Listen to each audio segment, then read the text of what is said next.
अस्सलाम वालेकुम, मैं हूँ आपका host Malik, welcome to my channel. आज का जो अनफॉर्चुनेट वाक़या हुआ उस पे थोड़ी-सी मैं एस्ट्रोलॉजिकल एक्सप्लेनेशन देना चाहता हूँ। वैसे अगर आपको मैं बताना चाहूँ तो मैंने एक व्लॉग किया था शफ़क़त भाई के साथ और उसकी मैं एक क्लिप चलाऊँगा आपको थोड़ा-सा इंट्रोडक्शन देने के लिए कि मैंने ऑलरेडी ये अटैक पहले से प्रेडिक्ट कर लिया था कि हो सकता है इंडिया 3 से लेके 6 तारीख के बीच में कोई मेजर अटैक करे और ये खतरनाक तरीके हैं। तो वैसे ही हुआ। उससे पहले कि मैं उस वीडियो पे लेके जाऊँ, उससे पहले मैं आपको ज़ायचा दिखाना चाहता हूँ, जो वक़्ती ज़ायचा मैंने पाकिस्तान का बनाया हुआ है। 2024 में मैंने बनाया था। अब आप देखें इस वक़्ती ज़ायचे की इम्पोर्टेंस कितनी है कि वो 2024 में आइडेंटिफ़ाई कर रहा था कि आने वाले 2025 में, स्पेशली मई की तारीख में क्या हालात होंगे। तो वो ये आप देखें ये ज़ायचा मैंने 2024 में बनाया था और इस ज़ायचे के हिसाब से पाकिस्तान के असेंडेंट में राहु और मार्स हैं बैठे हुए पाइसेस साइन में और आपने देखा है कि सैटर्न भी पाइसेस साइन में आया है, फिर इक्लिप्स भी पाइसेस साइन में लगा है और अभी जो पूरा स्टेलियम बना हुआ है, जो बना था पिछले दिनों, वो पाइसेस साइन में बना था। इससे बहुत क्लियर साफ नज़र आता है कि पाकिस्तान के इंटरनल और एक्सटर्नल इश्यूज़ बहुत ज़्यादा ख़राब होने वाले हैं। और अगर हम इनकी दशा देखें, तो केतु में राहु की दशा 2024 से चल रही है, लेकिन उसके अंदर एक क्रिटिकल फ़ेज़ आया है मून का, जिसमें अगेन नक्षत्र केतु का है, जो कि क्लियरली आइडेंटिफ़ाई करवा रहा है कि पाकिस्तान को फ़ॉरेन अफ़ेयर्स, फ़ॉरेन बॉर्डर्स से बहुत ज़्यादा इश्यू होंगे। तो ये चीज़ें होती हैं एस्ट्रोलॉजिकली एनालिसिस। आप जितनी डीप एनालिसिस करेंगे, आपको उतने आप ईज़िली मतलब आप आने वाले दिनों में प्रेडिक्ट कर पाएँगे। अब आपके ज़हन में ज़रूर ये होगा कि आने वाले दिनों में ये क्या होने जा रहा है या फिर हो सकता है कि पाकिस्तान वापस रिटेलिएट करेगा। लेकिन उससे पहले मैं आपको एक वीडियो क्लिप शो करना चाहता हूँ जिसमें मैंने क्लियरली प्रेडिक्ट किया था कि आने वाले दिनों में ये मसले-मसाइल होंगे। और आपने देखा है कि एकदम से इंडिया ने एकदम से तो नहीं कहा जाना चाहिए, मेरे ख़्याल से ये प्रेडिक्टेड था पहले से और इंडिया ने इसलिए यहाँ पे अटैक किया। तो अगर हम देखें तो वीडियो में मैं आपको दिखाना चाहूँगा तो आपको महसूस होगा कि जी, तो आप ये वीडियो सुनें, इससे आपको अंदाज़ा होगा कि ये चीज़ मैं ऑलरेडी आज से 4 से 5 दिन पहले प्रेडिक्ट कर चुका था, जिस वक़्त ये कहा जा रहा था पाकिस्तान के डिफेंस मिनिस्टर से कि अगले 24 से 36 घंटों में अटैक हो सकता है, जिसमें मैंने क्लियरली बोला था कि ऐसे हालात मुझे अभी नहीं दिख रहे। तो ये सुनें क्लिप और उसके बाद फिर हम आगे कंटिन्यू करते हैं। ठीक है, वॉर सिचुएशन अभी नहीं दिखती, लेकिन 3 मई के बाद से 6 मई तक का जो टाइम है काफ़ी क्रिटिकल है, लेकिन अल्टीमेटली जो इश्यू दिख रहे हैं वो 3 मई के बाद दिख रहे हैं। तो आज मेरे पास 2 तारीख है, वहाँ डेफ़िनेटली 3 हो गई होगी। तो मुझे ऐसा लगता है कि आने वाले दिनों में डेफ़िनेटली इंडिया स्ट्राइक करने वाला है। जंग नहीं। जी, तो जैसे आपने देखा कि मैंने ऑलरेडी उसमें प्रेडिक्ट किया था, तो ये हालात कुछ हुए हैं आज की तारीख में। अब आपका डेफ़िनेटली अगला सवाल ये होगा कि आने वाले दिनों में क्या पाकिस्तान रिटेलिएट करेगा? और अगर करेगा, तो इसके क्या असरात होंगे इंडिया के ऊपर?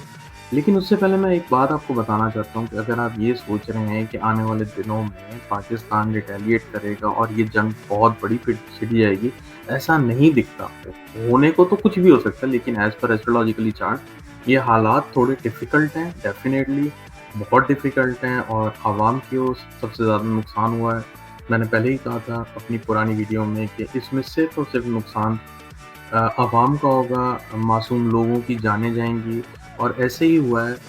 अनफॉर्च्यूनेट है कि आवाम का नुकसान हुआ है और मासूम जानें ज़ाया हुई हैं। इसके अलावा मैंने आपको क्लियरली इंडिकेट किया था कि ये एयर स्ट्राइक होगा या सर्जिकल स्ट्राइक होगा और इसमें प्लेन्स का सहारा लिया जाएगा, मिसाइल का लिया जाएगा। इसमें राहु का एलिमेंट बहुत ज़्यादा क्लियरली दिख रहा है, जिसकी वजह से ये इन्होंने मिसाइल्स वगैरह लॉन्च किए हैं।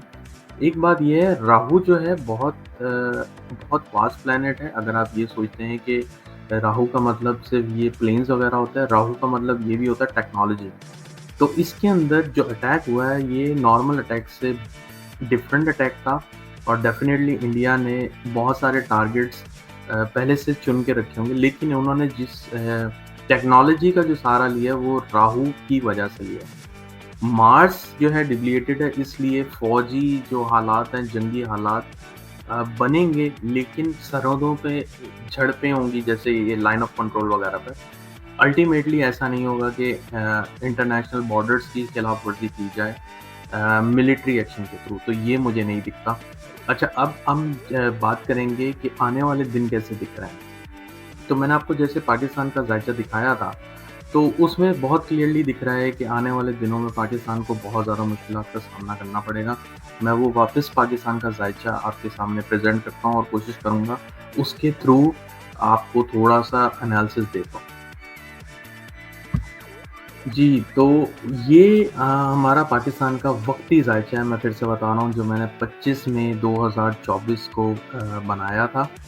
और वक़्ती ज़ायचे में आप देख रहे हैं ऊपर पाकिस्तान की डेट भी आ रही है 25 मई 2024। अब ये 25 मई से लेके 25 मई तक वैलिड है।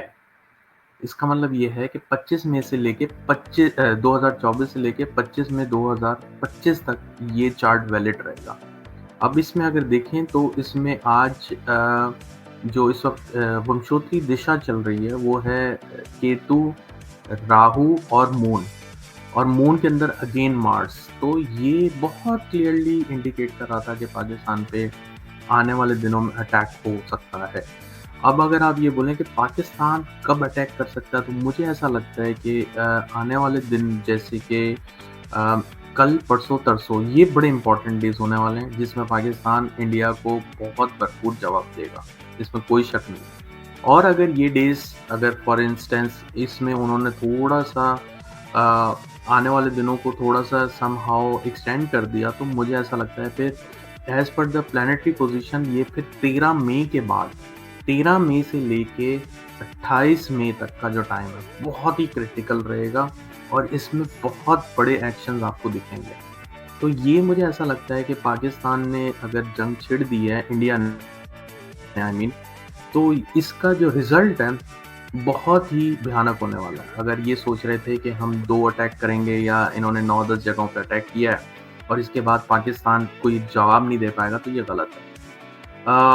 इसमें अभी बहुत कुछ होना बाकी है। मेरे ख़्याल से अगर पाकिस्तान ने 5-6 जहाज़ इंडिया के गिराए हैं, तो आने वाले दिनों में मतलब कल, परसों, तरसों ये बड़े इंपॉर्टेंट डेज़ हैं, क्योंकि मून की अभी ट्रांज़िट बाकी रहती है। मून ने अभी 2 दिन, ढाई दिन और रहना है इसी हाउस में, तो आने वाले 2 ढाई दिन बहुत क्रिटिकल है। इसके बाद अगर ये दिन खैर खैरियत से निकल जाते हैं, तो फिर 13 मई से लेके 28 मई ये बहुत क्रिटिकल होगा। उम्मीद है आपको ये वीडियो अच्छी लगेगी। अगर अच्छी लगे तो प्लीज़ कमेंट में अपनी राय का इज़हार करिएगा। इंशाल्लाह मैं कोशिश करूँगा कि वक़्तन-फ़वक़्तन इसी टॉपिक को एस्ट्रोलॉजिकली तरीके से आपको एक्सप्लेन कर पाऊँ। अपना ख़्याल रखिएगा, मिलते हैं नेक्स्ट वीडियो में। अल्लाह हाफ़िज़।